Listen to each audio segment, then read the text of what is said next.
અંતરવાડી ગામ વરસાદ કરતા સાંજે ફરી એ જ વણિકના નગરમાં આવી પહોંચ્યો છે. વણિકનો પુત્ર વરસ ઉપરનો થયો હતો. પુત્ર જન્મ બાદ વણિકના વેપાર અને આવક પણ ઘણા વધ્યા હતા.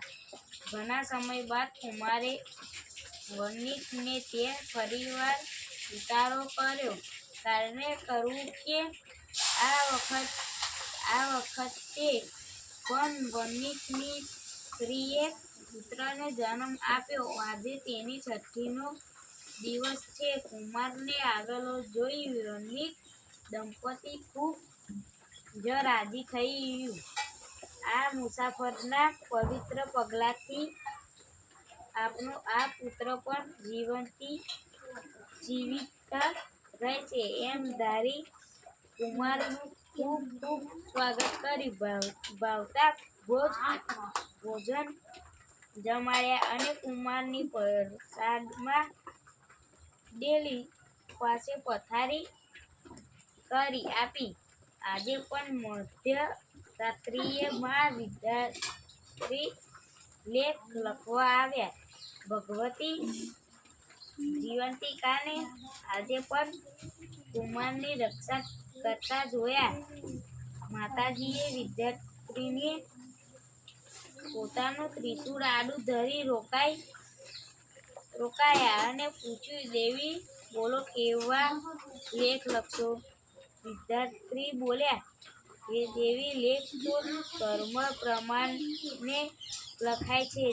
જીવાત્મા જેવા કર્મ કરે એવું ફળ એને મળે છે. એવું લેખમાં લખવાનું હોય છે. આ વણિક પુત્ર આવતી કાલે મરણ પામશે એટલું જ લખવાનું છે. માએ કહ્યું, હું મંગલ સ્વરૂપ જ્યાં હોઉં ત્યાં કોઈનું અમંગળ ન થઈ શકે. આજે મારો અહીં વાસ છે. માટે વણિક પુત્રના લેખમાં દીર્ઘાયુષ્ય અને ધન સંપત્તિ લખજો. વિદ્યાર્થી બોલ્યા, દેવી આજ્ઞા એમ જ લખીશ.